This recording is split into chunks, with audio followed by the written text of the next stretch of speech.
So I come up with project. So these are the ideas. So when I say a student needs to do a project, too many times they're stuck on the first two. They think it's either a paper or a poster that they're going to make. Now it's small. It's basically in this form. It's a very literate style, visual. It's blue in color. Yeah. I know. That's because if I want to go and look at any of these, I just hold Control and click on it, and it'll take me anywhere in the document. So I don't have to scan through 80 pages. So can you make the view larger, like we can, like 200%? Make it bigger. There you go. So, Thanks. Yeah. Introduction. So I'm just Grading rubric, research rubric. So part of the grading rubric is going to just basically be a 5-point scale for different categories of doing their research, quality. Each one of these includes a each one of them includes a presentation, but some of them are less formal than others. When I talk about presentation here, that means you're going to do a really nice PowerPoint speech versus just presenting the information you found on a timeline. So this is the table of contents. This is a table of contents. So instead of the students hearing, oh yeah, I have to do a project, and they're going, okay, I either have to make a poster or I have to write a paper, which not every student likes to do the writing or likes to do those aspects.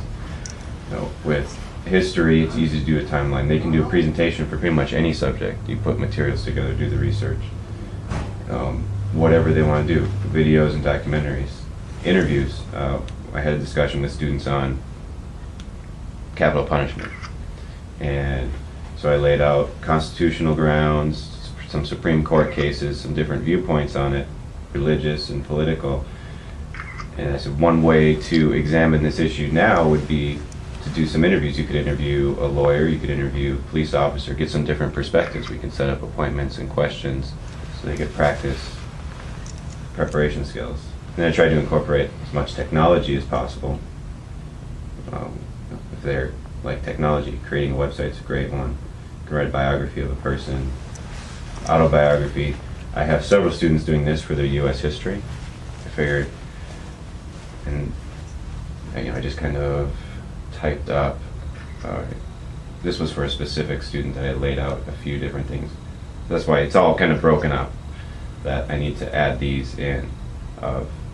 All right, let's do something that you're going to use in real life. You're going to use, you can use every day. We can increase the view on this too. As much as possible, help you prepare while also teaching you the skills that you'll need.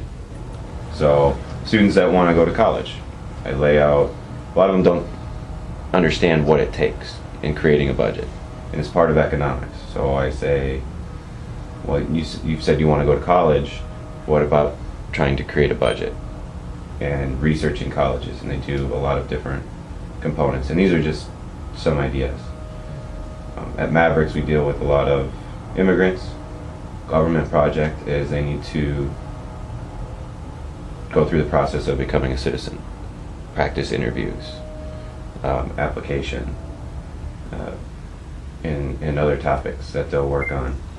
And then we get to an autobiography, trying to help them with their writing skills. I presented to them, you're doing U.S. history, this is the story of the country, of our country. Well, now, using the same concepts, we start at the beginning. This is an autobiography of me. But now you're going to do an autobiography of you. You're going to write about yourself. And think about, in U.S. history, we talk about major events. Well, now we need to talk about major events in your life. And you don't have to do research, you get to write about yourself. He's a major event. Yeah. They get to take some pride in themselves by doing an autobiography, and it shows key historical concepts, chronological thinking, and ability to explain a topic and critique. So this is done for an individual. This one's specifically done for an individual. It's going to get refined a little bit, and it'll be placed into the section here that they can do different things. And then I get into the fun ones. To me, with the technology that the students haven't quite picked up on yet because they think it's too much work. This one's fun, an article or editorial. You do a topic. This is from, my brother actually created this. A fake newspaper on Greek mythology, where, yeah, you have to learn about the topic. And he talks about Oedipus, Hercules. Yeah, you gotta read about them. You gotta read about them, and then you get to be creative. And my brother's really sarcastic, so, you know, the 12 tests of Hercules, well, he's writing, they're the 12 lies of Hercules. And you have to know about all of them, but then you get to let your personality show. Your creativity comes out. So if you really like it, That's good for English. it's great for English. I can look at content for my courses, and I can pass this off very easily to English and say, you know, why don't you check out the grammar and the structure, and it's easy to collaborate between subjects with most of these projects. Where do you teach? I'm at Mavericks. It's In Maverick School? Yeah. The one on Sunrise? Yes. And this is pretty much everything. I just talked a little bit about Maverick Yeah. Schools. This is pretty much, this is what I do. Students keep coming to me, other teachers, they've asked for projects, and they get told, well, we're not doing projects. And they come to me and I say, what do you want to do? And I show them this list. What do you want to do? And then they say there's a topic that interests them. When do you get the time, if they're doing the CAI, Mm-hmm. when do you get the time, A, to sit down and talk to a student, and B, how do they get the time? I lay this out. The benefit with this system is they get to choose their time.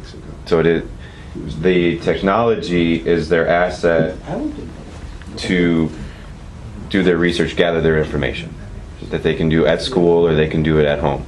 What I do is when they come up, you know, because right now it's the way the structure has been, or the way the structure most of the teachers have been using was I call quiz. what they've been doing, and I haven't been there in a while now, a Model T Ford. It just runs. Yes, exactly. Which they were just at the computer doing quizzes and tests. And I have told this when I'll pull students. I'll grab my roster and there'll be 15 U.S. history students, and I'll pull them aside and I'll say, you can keep working this way, but then you're dictated by the computer system. Sure. I said, or you can work with me, and I will give you projects. You will have choice. You can work at school.